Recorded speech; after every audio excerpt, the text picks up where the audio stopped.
ennemi, tout simplement. Et il peut réagir comme il peut pour sauver les Congos. C'est lui qui doit sauver les Congolais, c'est les Congolais et non personne d'autre. Pas seulement M. Etienne Tshisekedi. Etienne Tshisekedi, c'est notre leader. Il n'y a aucune libération dans le monde, aucune révolution dans le monde qui s'est fait sans un leader. Et ce leader, il est même Maximum. Ils l'ont appelé de tous les mots historiques, c'est M.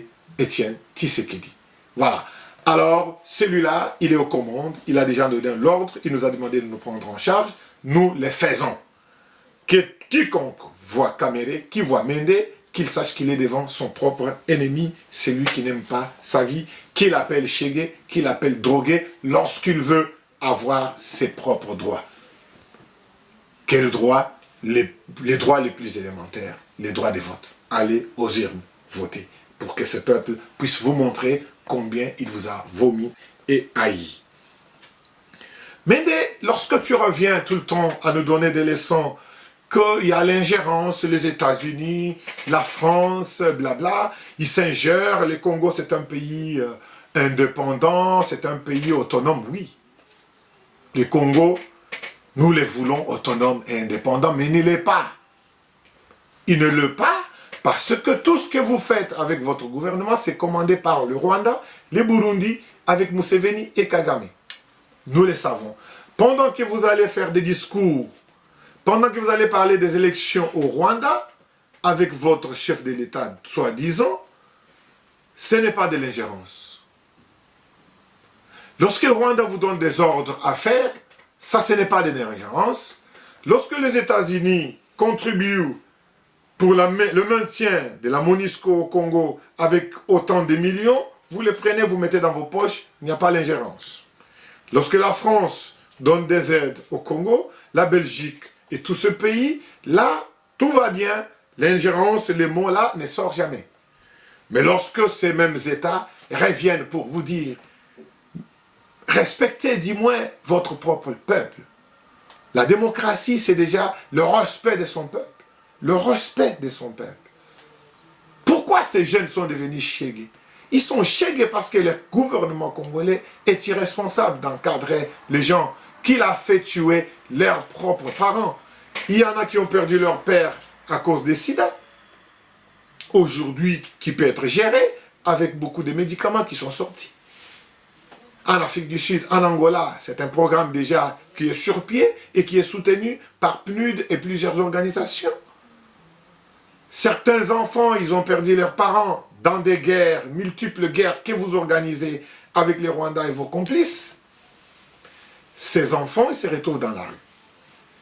Ces enfants n'ont qu'un encadrement, pas d'orphelinat organisé par les gouvernements, sans quelque chose. Ils se débrouillent, ils veulent vivre, il va voler un pain, vous l'appelez voleur. Quelqu'un qui va voler un pain, il n'a pas volé, il est affamé, il faut lui donner du pain, il a besoin d'en manger. Que Mende sorte le 19, la nuit, pour nous dire que les gens qui sont morts n'ont pas été tirés par la police, ils ont été tirés par les gardes des magasins parce qu'ils défendaient leurs biens. Mais c'est une honte, M. Mende. Vous ne devriez même pas être ministre au Congo avec un raisonnement pareil. Parce que pour un vol, je ne pense pas que on doit mériter la peine de mort. Si au Congo, vous aviez déjà décidé, vous avez décrété, vous avez voté une loi qui dit que quelqu'un qui volerait un pain, parce qu'il a faim, il mérite la mort, vous devez nous le dire tout haut. Mais ce n'est même pas une question que je vous pose, mais c'est ce que vous avez déclaré. Donc, tous les enfants affamés qui viennent manifester parce qu'ils sont affamés, parce qu'ils vivent l'injustice sociale, ils ne peuvent pas aller à l'école, ils ne peuvent pas payer à manger, ils n'ont rien pour eux, ils viennent manifester, votre police les provoque avec des lacrymogènes et la marche dégénère. Donc, votre gouvernement des criminels décide de les abattre, de les tuer comme des chiens. Et vous prétendez continuer à diriger le Congo. Mais non. Cette fois-ci, c'est non. Vous allez nous tuer jusqu'à nous terminer. Qu'au Congo, qu'il ne reste que vous et les déserts. Alors, nous vous poserons des questions de savoir. Maintenant, à qui appartient le Congo? Tout ce que je sais, M. Mende, que là où vous êtes, vous allez fuir. Vous allez fuir. Ne sous-estimez pas un peuple affamé. Ne sous-estimez pas un peuple réprimé. Le peuple réprimé, il est plus dangereux que le feu qui brûle. Ce feu est déjà dans vos maisons. Toutes les opérations, nous les avons lancées. Et vous nous aurez dans vos maisons d'ici là. Mende, tout simplement pour vous rappeler, vous dites toujours, lorsque les États-Unis vous demandent que le peuple congolais a besoin des élections dans le délai constitutionnel, ce qui est légitime et normal, vous lui dites c'est de l'ingérence. Vous prenez l'audace, vous et un de vos ministres, un député, qui va menacer les délégués des États-Unis à l'aéroport.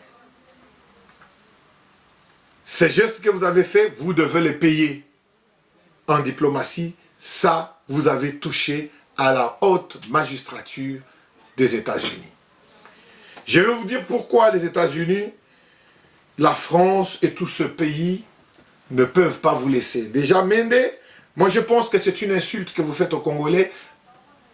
Entre guillemets, vous êtes intellectuel congolais, mais en nous disant que le Congo, c'est un pays autonome, mais vous êtes en train d'aller à votre mangeoire des monologues, donc les dialogues que vous venez d'organiser. À l'intérieur, vous avez Kodjo, que nous avons refusé, que nous ne le voulons pas, ce type. Vous avez dans les sièges de votre monologue, les représentants de l'Union européenne et tous ces gens, mais qu'est-ce qu'ils font là-bas, Mende? Tu fais partie? Si les pays souverains, la présence de ces gens ne serait pas là. La réquisition des Kodjo n'était que pour vous montrer tout simplement que nous connaissons ce que vous fustigez, ce que vous avez magouillé avec lui. Nous sommes capables de savoir. Ne croyez pas que Kalev, vous êtes le premier en sécurité qui connaît tout. Non, nous aussi, nous avons encore un système de sécurité qui est plus intelligent que le vôtre. Monsieur Mende, lorsque vous invitez, vous acceptez tous ces gens, déjà que ces présidents, soi-disant illégitimes que vous avez, Kabila, lorsqu'il est allé signer ces accords cadres, ce n'est pas nous de l'opposition qui lui avons dit d'aller signer. Aller signer les accords cadres veut dire qu'il y a un souci de légitimité dans le pays.